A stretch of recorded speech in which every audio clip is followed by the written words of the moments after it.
Olá, primeiro ano, tudo bem com vocês? Nós estamos iniciando o nosso volume 2, tá? Com um conteúdo novo de língua inglesa, ainda trabalhando essa trajetória muito bacana que tá esse material novo. Eu tô adorando trabalhar com vocês esse novo material do ensino médio de língua inglesa. Bom, no primeiro capítulo nós trabalhamos a formação das línguas. Então nós vimos o que era uma língua, o que era um dialeto, o que era um crioulo, né? Nós falamos sobre isso.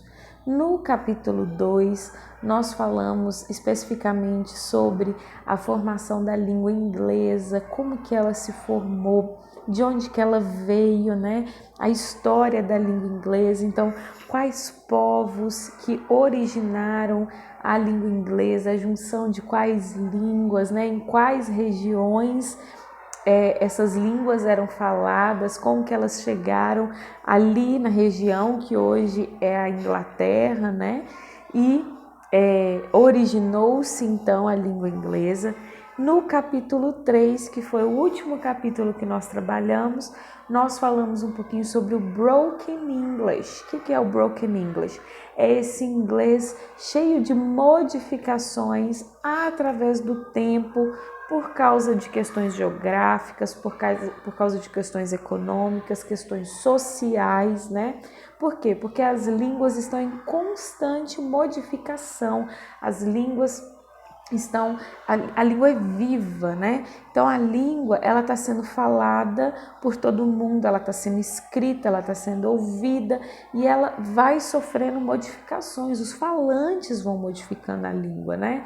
Então a gente abrevia uma coisa aqui, a gente cria uma palavra nova, né? E aí uma gíria nova, e aí a língua vai sofrendo alterações, a língua vai sofrendo modificações e se tornando algo vivo, algo novo cada vez mais, né?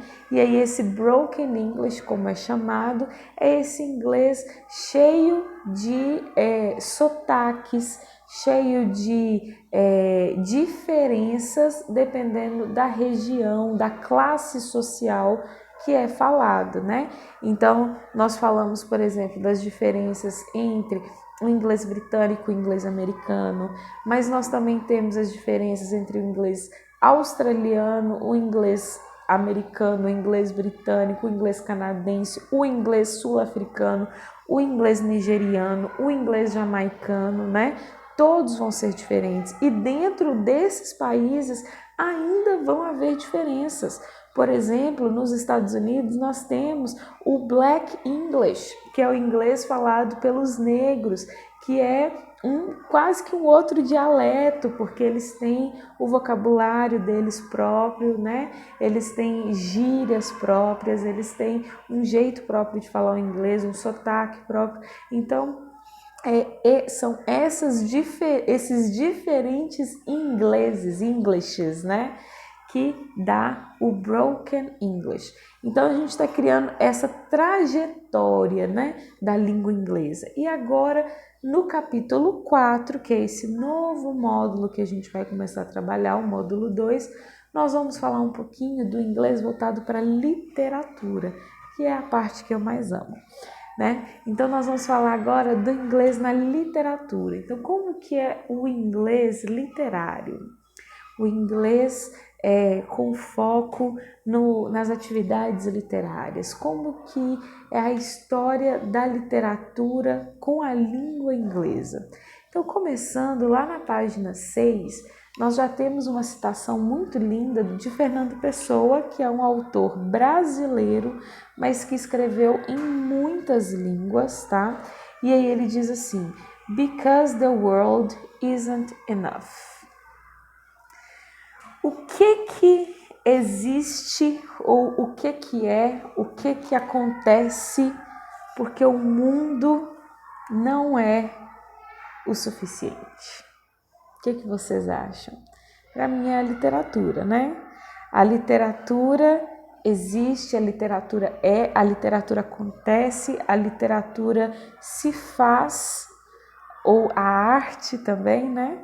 Porque o mundo não é suficiente, a gente precisa deles. A gente tem aí do lado uma imagenzinha, né, de Fernando Pessoa e um texto sobre a importância da literatura para vocês lerem. E aqui do lado, olha, nós temos alguns títulos de livros famosos da língua inglesa com seus autores, para vocês darem uma olhadinha. Na página seguinte, a questão 1 vem aí. What does Fernando Pessoa mean with this quote? O que você acha que Fernando Pessoa quer dizer com essa fala aí? Because the world isn't enough. O que você pensa? Tá? E a questão 2, that song you really love, that poem that touches your heart, that picture that takes your breath away. Can literature, music, or visual art somehow fulfill our life? How? Como que a música, a arte e a literatura preenchem as nossas vidas? Você já pensou nisso? Vou deixar já de atividade para vocês fazerem a página 8, que é essa daqui. Nós temos alguns títulos de livros da literatura inglesa. O primeiro, da letra A, é Brave New World. Letra B é o Americana, da Chimamanda Adichie. Da letra C é o Midnight's Children. E da letra D, The Bluest Eye. E aí vocês vão ler lá embaixo algumas passagens que foram retiradas desses livros e tentar relacionar a capa do livro com a descrição que está lá embaixo. Além disso, vocês vão relacionar também os livros com as sinopses que estão aqui ao lado. Tranquilo?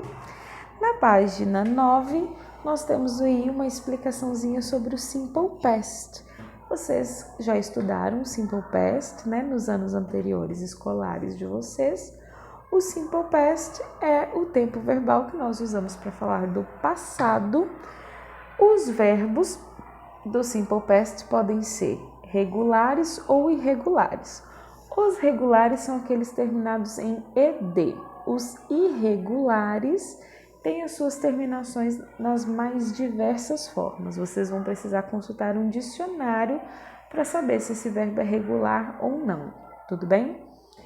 Para fazer uma negativa no Simple Past, nós usamos didn't.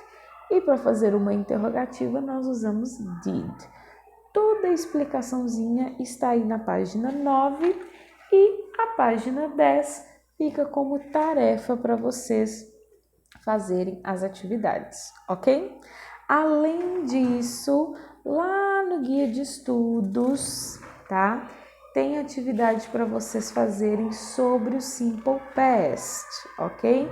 Então, começa a explicação lá nas páginas 6 e 7 e vocês podem fazer os exercícios que vão ali nas páginas 8, 9, deixa eu ver aqui,